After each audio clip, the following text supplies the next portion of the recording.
kita membahas tentang Syahrul Quran wa Syahrul Ramadan, yang dimana dalam kitab Nailul Awtar di sini adalah beberapa hadis. Nailul Awtar itu kitab yang mana di dalamnya adalah hadis tentang fikih. Jadi mau apa aja insyaallah ada di sini. Ini tentang membahas tentang hadis, semuanya hadis. Mau apa? Tentang puasa, tentang zakat, tentang apa? Insyaallah ada semua di kitab Nailul Awtar. Ini sangat recommended banget kalau untuk kita mempelajari hadis tentang hadis-hadis fikih yang mengenai tentang fikih muamalah. Itu di kitab Usyam.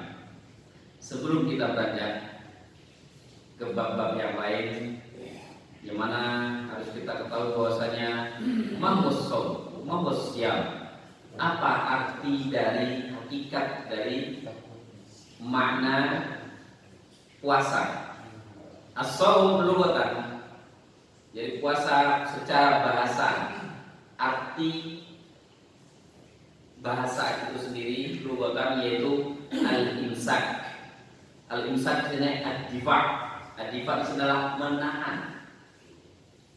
Jadinya menahan apapun hal, sesuatu yang diharamkan, sesuatu yang membatalkan.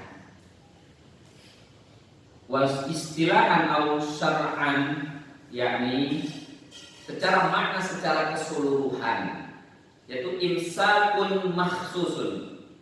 Jadi kita menjaga sesuatu yang dikhususkan, yaitu di bulan suci. Waalaikumsalam dan Waalaikumsalam warahmatullahi wabarakatuh.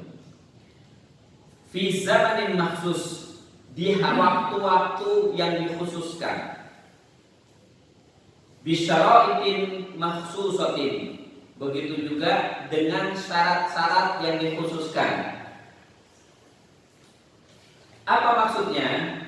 Maksud di sini adalah yaitu puasa yang mana menahan dari segala hal-hal yang diharamkan, yang membatalkan, yaitu menahan dari lapar, menahan dari dahaga, yang terutama adalah menahan emosi. Emosi ini dalam artian kita menahan dari lisan, dari omongan, hati-hati. Salamatul lisan fi hifdzil lisan. Keselamatan seseorang itu dalam menjaga perkataan. Karena setajam apapun pedang, setajam apapun senjata, ya, pedang samurai segala macam, tidak ada apa-apanya dibanding lisan, perkataan. Itu bisa menusuk sampai hati. Dan ini hubungan sudah dunia akhirat. Makanya di situ salamatul insan fi hifdzil lisan. Bahkan kata Rasulullah sallallahu alaihi wasallam, "Man kana yu'minu billah wal yawmil akhir falyaqul khair aw liyasmut." Barang siapa, kata Rasulullah, yang beriman dia kepada Allah, beriman dia kepada hari akhir, agar dia berkata, agar dia bertutur kata dengan kalimat-kalimat yang baik, yang bermanfaat, kata Rasulullah. Au liyasmut, apabila dia tidak mampu berkata yang baik, liyasmut, sumtu, yaitu diam. Itu kira-kiranya kita nggak bisa berkata yang baik, nggak mendatangkan manfaat, diam. Itu lebih baik, kata Rasulullah. Karena perkataan itu sudah tingkatannya iman. Man kana yu'minu billahi wal yawmil akhir falyaqul khair aw liyasmut. Barang siapa yang beriman kepada Allah dan hari akhir, agar dia berkata yang baik, tutur kata yang baik yang mendatangkan manfaat. Kalau nggak bisa, cukup diam, itu udah pahala. Nah, itu arti dari puasa, yaitu menahan dari hal-hal yang membatalkan, menahan lapar, dahaga, hawa nafsu. Hawa nafsunya apa? Dari penglihatan, penciuman, lisan, terutama pendengaran.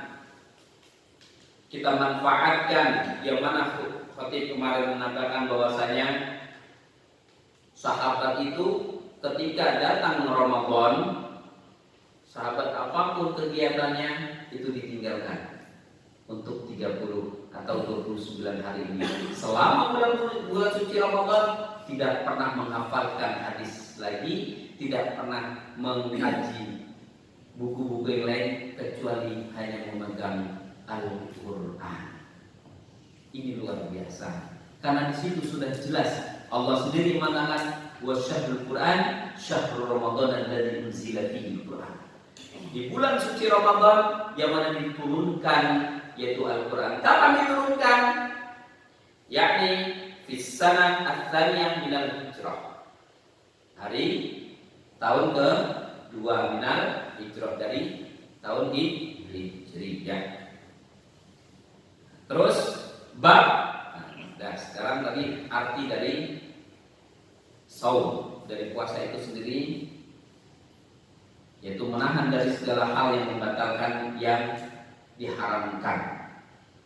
Jadi bagi puasa nggak boleh. Jadinya bahkan para ulama membagi bagian saum as-shaim, orang yang berpuasa itu terbagi menjadi 3. Yang pertama adalah as-shaimul awam, saumul awam, puasanya orang-orang awam, orang-orang yang jahil, puasa tanpa ilmu. Apa yang dia dapat?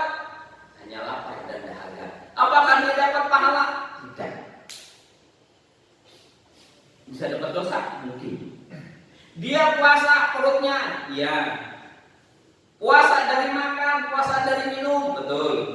Tetapi masih ngegibahin, ngomongin orang. Hati-hati Pak, hati-hati. Jangan ngomongin orang di belakang. Kalau nggak suka, kasih tahu. Itu lebih baik. Waalaikumsalam. Karena konteks Al-Quran wa tawassaw bil haqq wa tawassaw bis sabr. Ya. Menasehatilah dalam kebaikan dan kesabaran. Hati-hati menggunjing. Menggunjing itu ibarat kata kita menggunjing orang, ngomongin orang, keburukan orang. Ibarat kata kita membawa satu bahasa Jawa itu bakul. Apa? Tempat bakul itu apa? Keranjang. Bawa keranjang berarti diisi sama kapas. Ya, Bapak jalan, tebarin aja itu kapas. Nggak usah panjang-panjang sampai 1 kilo 2 kilo Pak. Cukup 100 meter, 50 meter, 5 meter. Tebarin itu kapas sampai habis. Dah, balik kembali. Ambilin itu kapas, jangan sampai ada yang tertinggal satu pun. Kira-kira mampu nggak? Mampu nggak mengumpulkan tanpa ada sisa, tanpa ada yang hilang? Itulah menggibah seseorang. Itu kalau ngomongin kejelekan seseorang, hati-hati. Itu bisa menggugurkan pahala kita yang sudah-sudah. At-tadruna man ghibah, kata Rasulullah. Tahu nggak kalian, kata Rasulullah, para sahabat? At-tadruna man ghibah. Kamu tahu nggak ghibah itu apa? Kamu membicarakan tentang aib orang. Makanya kata Rasulullah, tuba liman syaghalahu aibuhu an binas. Berbahagialah mereka, kata Rasulullah, yang mana dia disibukkan oleh aibnya sendiri tanpa menyibukkan aib orang lain. Tahu? Sibukin dengan aib kita, Pak. Malu kita sama Allah. Malu kita sama Sang Pencipta, yang mana Allah wa huwa satir. Allah itu maha penutup aib-aib hambanya. Ada nggak kira-kira aib itu ditampakkan oleh Allah di dunia ini? Kekurangan kita tidak kelihatan nggak Pak? Tidak. Seumpama kekurangan seseorang itu ditampakkan di dunia, mungkin di dunia tidak ada satupun orang yang baik di dunia. Makanya kata Rasulullah seperti itu. Maka ibarat kata orang yang selalu menggunjing, membicarakan keburukan orang lain, ya seperti halnya kita menyebarkan kapas-kapas yang ada. Setelah itu kita pungut kembali sampai tidak ada tersisa. Tidak mungkin. Itu seperti halnya ketika si fulan mengunjungi si fulan, nggak mungkin si fulan diam di situ. Pasti dia mengucapkan kepada yang lain, kepada yang lain, kepada yang lain. Yang lebih bahayanya. Tadinya si fulan gak ada rasa benci, gak ada rasa dongkol sama si fulan. Gara-gara si fulan tersebut dia menggunjing kawannya karena tidak suka dengan perilakunya. Tadinya tidak ada kepentingan, tidak ada rasa benci, timbullah rasa benci. Nih, hati-hati. Ini yang paling bahaya. Ibarat kata Rasulullah, barang siapa yang membicarakan, menggibah saudaranya, seperti halnya dia memakan bangkai saudaranya itu sendiri. Itulah di bulan puasa ini kita basahi lidah kita dengan zikrullah, dengan cara kita membaca Al-Quran. Minimal kita dalam selama Ramadan itu 1 kali khatam. Bagaimana caranya? Gampang. 1 juz itu berapa lembar, Pak? 20 lembar, bukan halaman. Berapa lembar? 10, berarti 20 halaman. Sholat kita dalam 1 hari 1 malam berapa waktu? 5 waktu. Pakai qobliyah sebelum seumpama azan jam 12, kira-kira 1 juz, 1 lembar itu sampai setengah jam kita baca. Datang jam setengah 12. Masuk, jangan lupa setiap kita masuk masjid niatkan kita iktikaf kita kepada Allah. Sekali lagi, nawaitu itu bukan termasuk niat, melainkan menguatkan niat. Itu lafzun. Kita berlafaz nawaitu iktikaf lillahi ta'ala. Melainkan an-niyah.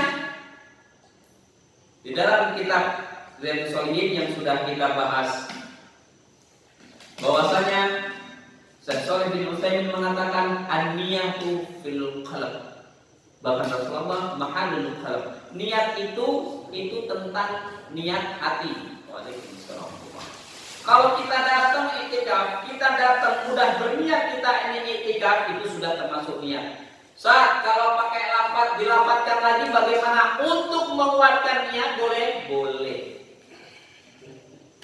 Nawaitu iktikaf lillahi ta'ala, masuk kita. Jadi jangan sekali-kali wah Rasulullah enggak ada niatnya segala macam dilafazkan. Betul. Itu bukan masuk niat, melainkan menguatkan niat ya. Supaya kita tidak saling menyalahkan satu dengan yang lain. Iktikaf masuk setengah 12, sholat 2 rakaat tahiyatul masjid. Kenapa? Rasulullah setiap masuk rumah Allah tidak pernah Rasulullah duduk sebelum beliau sholat 2 rakaat. Tuh, iktikaf kita udah niat iktikaf masuk, itu kita sudah ditulis sama malaikat kita sudah iktikaf. Sholat 2 rakaat, duduk, selesaikan 1 lembar sebelum sholat fardu. Setelah itu, setelah sholat kita baca 1 lembar sampai berikutnya, sampai dari subuh sampai ke isya. Kira-kira berapa juz? 1 juz. Enggak capek, enggak bakalan banyak. Tapi tahu-tahu jangan pas hari pertama, masya Allah iktikaf. Keluar kalau nggak jam 7 nggak mau keluar dari musola atau dari masjid. Baca langsung 5 juz. Habis itu lupa. Setelah hari kedua, ketiga, nanti kalau tarawih hari pertama, masya Allah, itu kelihatan orang soleh semua orang. Masya Allah, tarawih Ustaz, sayang hari pertama. Hari pertama softnya penuh. Hari kedua mulai maju, kemajuan itu luar biasa. Ya, maksudnya bukan kemajuan jumlahnya, tapi softnya makin maju. Coba lihat hari ke-10 pertama, kalau dilihat jawabnya nanti lihat. Mudah-mudahan sakit enggak, mudah-mudahan makin mundur ya. Maksudnya softnya makin mundur ke belakang, jangan makin maju. Amin. Ya, qobliyah baqiyah itu caranya. 1 lembar qobliyah, 1 lembar baqiyah. 1 hari 1 malam kita sudah membaca 1 juz. Kok nanti ditambah Ustaz kepengen terus? Alhamdulillah. Sekali duduk Ustaz, biasa saya 1 juz. Masya Allah. Sekali duduk, berdiri langsung semutan. Ya, nah itu. Dah sampai sini. Terus tenang, belum sampai sini bukannya selesai, bukan. Bab mayathbutu bihi shaum wal futur minasyuhud. Ini nanti biasanya kebiasaan di Indonesia ini wallahu a'lam. Ini sedang isbat ini dalilnya Pak, supaya enggak terpatok dengan sidang isbat. Pada ujung-ujung sebenarnya ini sama juga gitu. Nih, apa kata Rasulullah SAW yang mana hadis ini datang dari Ali bin Umar? Dari Ibnu Umar, hadis 625. Hadis ke 1625. Ali bin Umar dari anaknya Umar, bahwasanya Rasulullah SAW tara an-nas al-hilal fa akhbartu Rasulullah SAW. Bahwasanya Umar berkata, ketika tara an-nas ada seseorang yang melihat hilal, fa akhbartu Rasulullah, dan saya mengabarkan kepada Rasulullah SAW, ya Rasulullah, anni ra'aitu wa shama wa amara an-nas bisyami. Saya sesungguhnya fa anni ra'aitu, saya sudah melihat hilal ya Rasulullah, dengan satu orang yang bersaksi, kata Rasulullah, fa amara an-nas bisyami, dan Rasulullah menyuruh semua manusia umatnya untuk berpuasa.